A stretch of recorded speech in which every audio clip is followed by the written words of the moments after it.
بسم الله والصلاة والسلام على رسول الله. أهلا بكم. النهاردة هنعمل مع بعض الرقاق الطري وإزاي يطلع معاكي طري وجميل وما ينشفش منك. تابعينا لآخر الفيديو علشان تعرفي المكونات اللي هنضيفها للرقاق وهتخليه بالطراوة دي. معايا علبة زبادي وكوباية إلا ربع من الزبدة. احنا هنعمل كيلو من الدقيق. بضيف كوبايتين من المية الدافية، لو الجو برد المية هتكون دافية، لو الجو حر هنستخدم مية فترة من الحنفية. بضيف الزبدة ومعلقتين من السكر ومعلقة صغيرة أو نص معلقة من الملح، وبقلب كله مع بعض. وبضيف علبة الزبادي.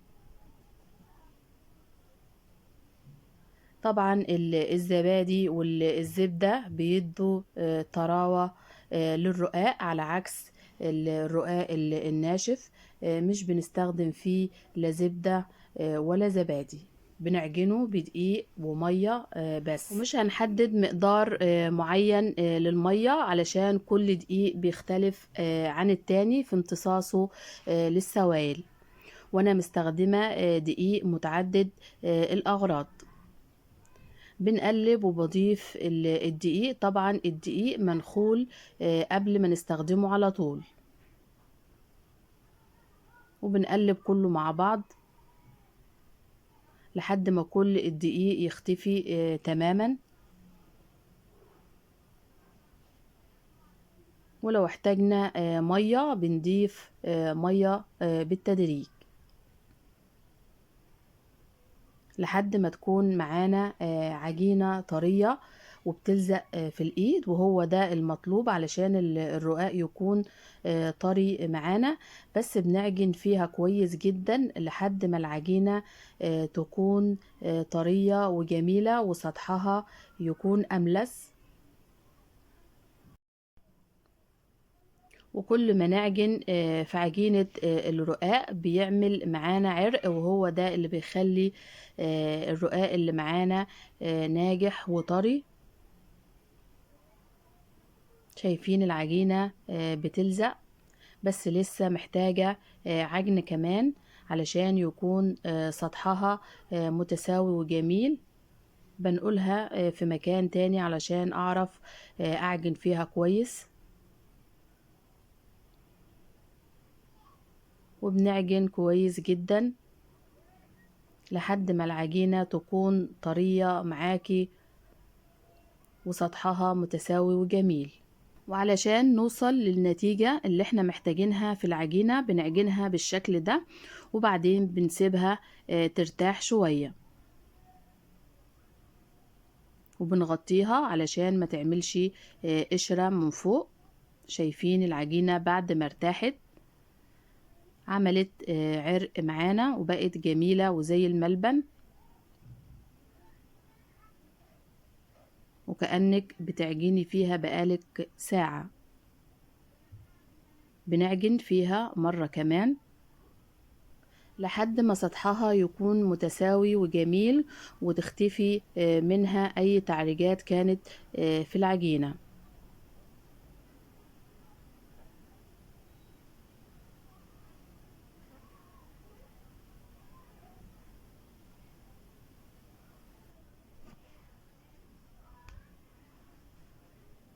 شايفين هي دي النتيجة اللي عايزينها في العجينة.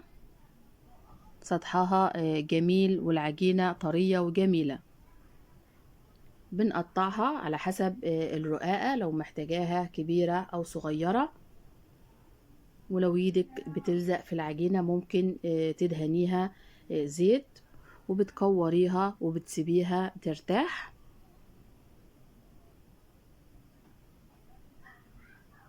بنقطعها على حسب الرقاقة اللي محتاجينها،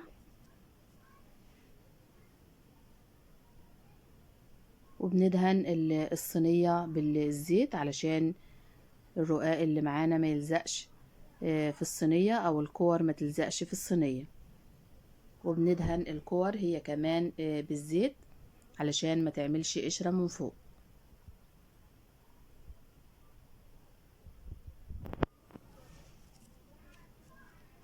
بكور كيلو الدقيق اللي معانا كله، وبحاول بقدر الامكان اخلي كل الكور متساوية، وبندهنها بالزيت.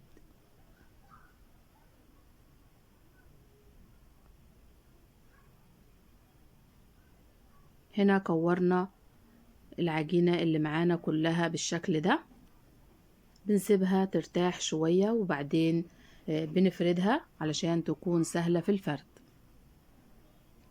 بنرش رشة من الدقيق وبعدين بنفرد.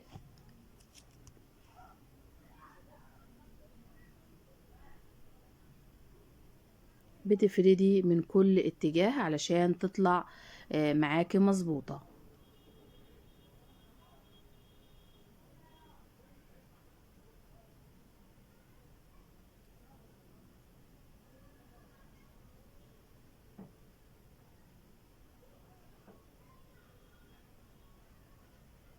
بنفرد كل الرقاق اللي معانا بنفس الطريقة.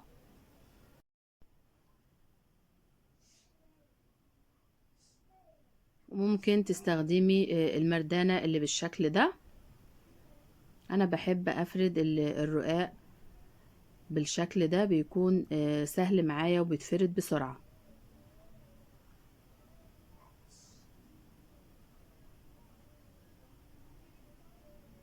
بنرش رشة من الدقيق علشان الرقاق ما يلزقش مننا. وممكن تفرديها بالشكل ده وبعدين بتكمليها فرد بالتانية.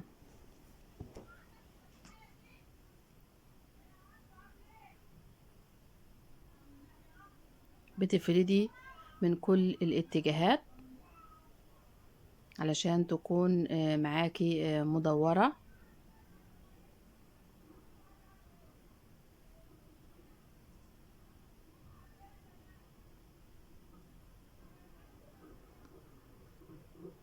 وانت ممكن تفردي الرقاق بأي طريقة تفضليها.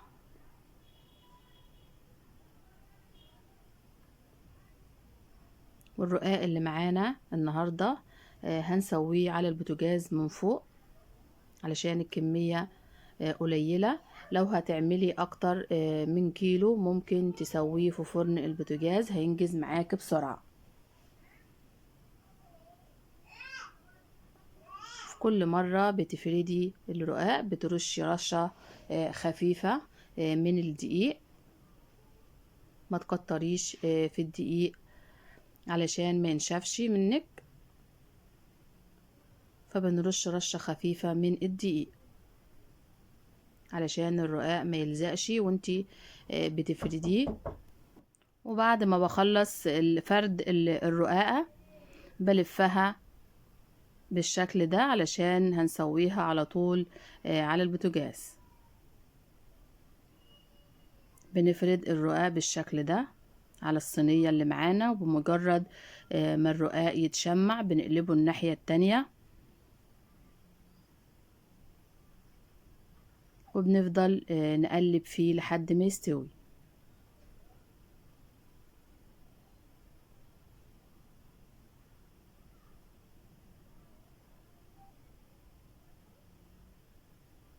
بنفضل نداير في الرقاق لحد ما يستوي، وبعدين بنغطيه بفوطة وبنحطه جوه كيس بلاستيك علشان لو حطيتيه في الكيس البلاستيك على طول ممكن يعرق منك من البخار ويتعجن منك الرقاق. فبنغطيه بفوطة وبعدين نحطه جوه الكيس، وبنكمل باقي الكمية بنفس الطريقة. بنفرد الرقاق وبعدين بنسويه على طول. بنفرد واحدة واحدة وبعدين نسويها بنفس الطريقة، وبنقلب فيه باستمرار لحد ما يستوي معانا ونخلص الكمية كلها. طبعا كيلو الدقيق بيعمل معاكي كمية حلوة من الرقاق،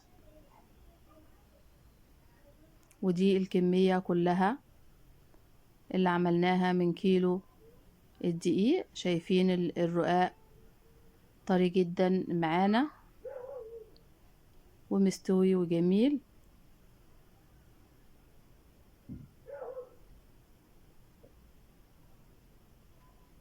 الرقاق يتاكل حاف كده لوحده من غير حاجة. هتمشي على نفس الطريقة هيطلع معاكي الرقاق بالجمال ده.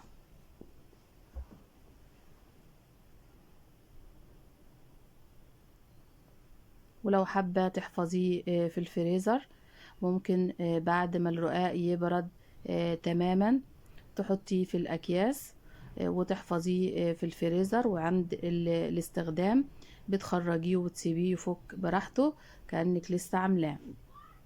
شايفين ما شاء الله دي الكمية كلها اللي عملناها من كيلو الدقيق. كيلو الدقيق بيرمي معانا كمية حلوة.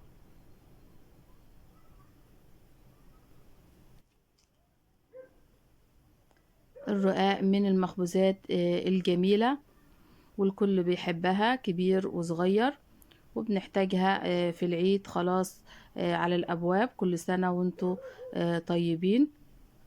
فبدل ما تشتريه ممكن تعمليه بإيدك وبتعملي الكمية اللي بتحتاجيها.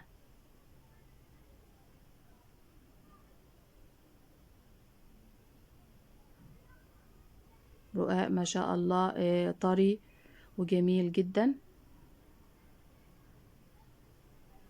الزبدة والزبادي اللي ضفناها للعجينة بتخليه في منتهى الطراوة والجمال. وده كان فيديو النهاردة. عملنا الرقاق الطري وازاي يكون ناجح وطري وما ينشفش منك، وطريقة التسوية وازاي تحفظيه في الفريزر. واستنونا في فيديو تاني هنعمل الرقاق الناشف بمشيئة الله وفي حفظ الله ورعايته. ما تنسوش تحطوا لايك للفيديو، تشتركوا في القناة وتتابعوا باقي الفيديوهات والوصفات الموجودة على القناة.